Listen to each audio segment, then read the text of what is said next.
Yes, I see. Good news, everyone! I got home earlier than expected and had just enough time to record this audio. Cue the intro sequence. Unfortunately, its true purpose is something much more sinister. Entertainers and celebrities are the court jesters of the modern day, dancing by virtually every metric imaginable. This planet is in very good health.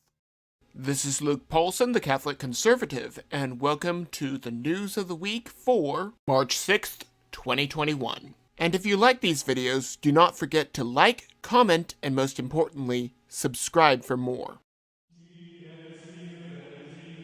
President Trump did exactly what both the deep state and the military-industrial complex feared. He made major headway towards lasting peace in the Middle East. Instead of focusing on blowing up people, he targeted military leaders like Soleimani. Instead of focusing on getting over differences, he would focus on what they had in common. Either way, President Trump did not bring us into any new wars. Biden decided that the best course of action in this newfound era of peace would be to initiate an airstrike on Syria. While I do not know all of the details, if Biden does not stop this route, efforts of peace will be overridden. Granted, this is what the deep state and the military-industrial complex wanted all along. Governor Abbott decided that the best course of action to show the rest of the country that Texas was a state that valued freedom was to enforce a mask mandate by executive order. He could not risk Congress disagreeing with him, as he enforced a universal mandate without any science to back it up. Naturally, this was incredibly unpopular, and not only were police not enforcing the law, but stores and businesses were letting people in regardless of whether or not they were wearing a mask. Now, he is lifting the mandate. However, I want to know if come election time, he will be challenged by a Republican that will pledge not to enforce any such superfluous orders. Maybe I'm looking too much into this, but this mask mandate introduced yet another tentacle of big government, and it will not be leaving anytime soon. Query: which site was used more to coordinate the Capitol protest in January? A. Parler. B. Facebook. C. Both. The answer is B. Facebook. Yet, somehow Parler was to blame because they do not censor opinions. The FBI and DHS were preparing reports to deal with any potential threats, but none of the warnings were heeded.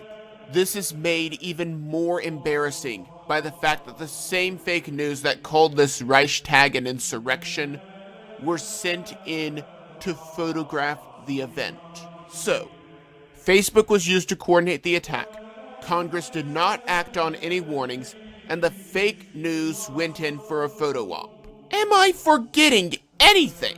Oh, right. The officer that was supposedly killed by a fire extinguisher to the head, despite the vast majority of those within following the velvet ropes, actually died a few days later. Yet, despite all of these facts, the Democrats tried to blame President Trump and will not be held accountable for any of the lies that they spread during the trial. Projection and hypocrisy are just par for the course for Democrats. One more thing.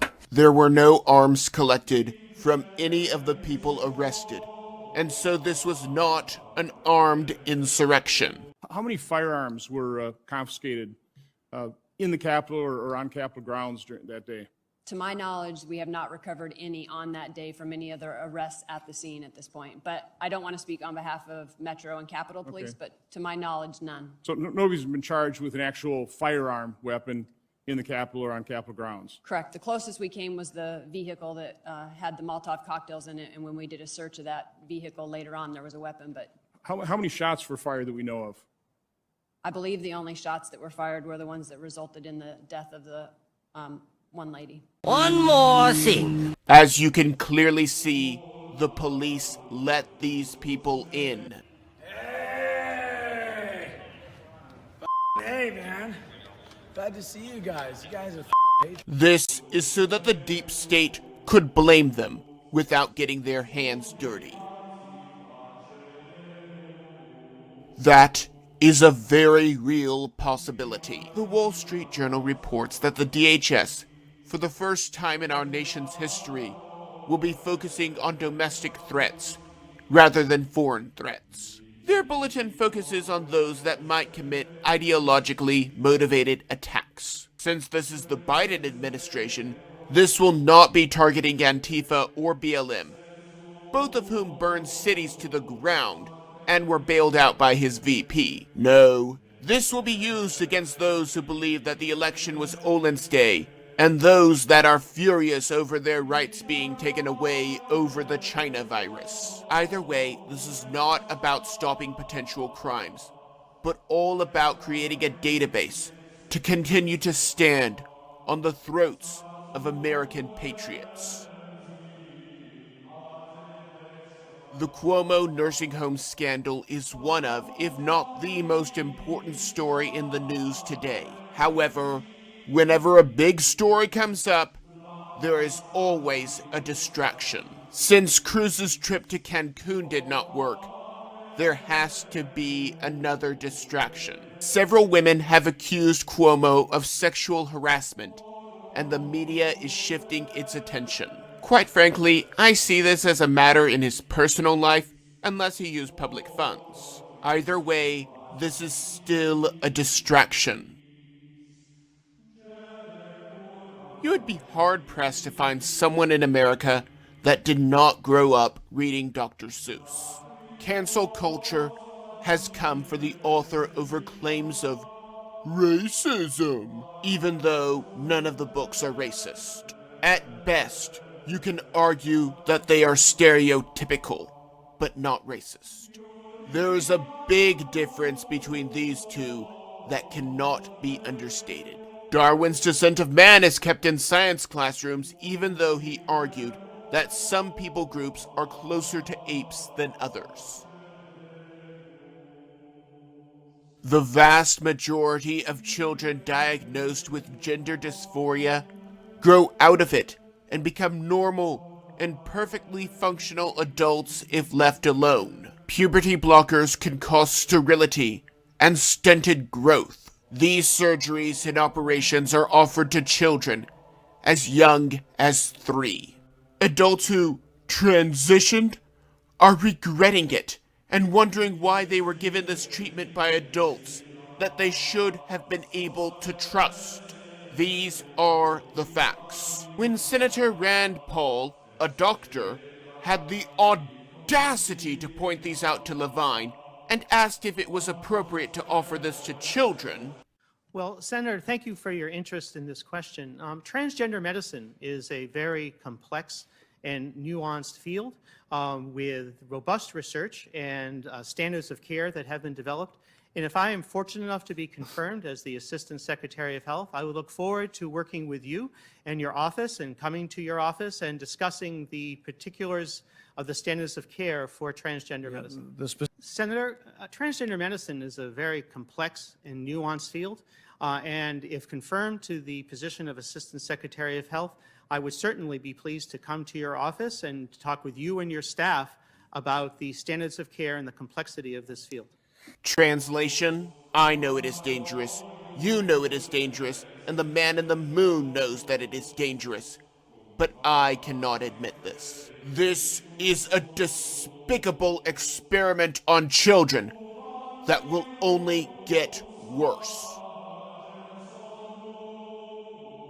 I pointed out from the very beginning that the U.S. Post Office endorsing a candidate was a serious and dangerous threat to our democracy. Imagine the same place collecting the votes publicly endorsing a candidate. Even if they did not, there is still a very big problem with the election.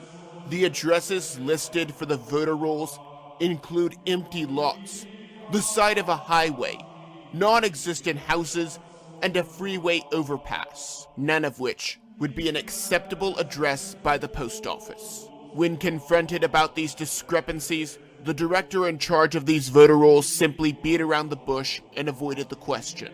Aside from the multiple people that have already been arrested for voter fraud in the 2020 election, an Arizona judge has allowed the Senate to look at county ballots. However, we could fix every single one of these inaccuracies by voting in person and with a state-issued photo ID.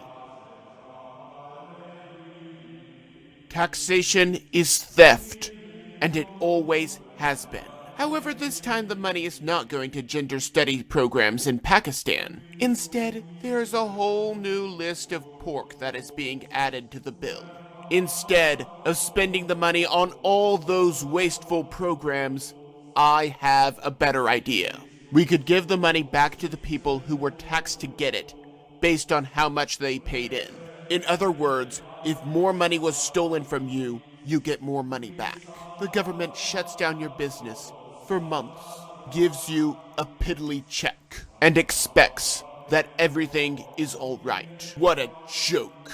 Maybe I'm just blowing smoke. Maybe I'm completely off my rocker, but that is just my opinion.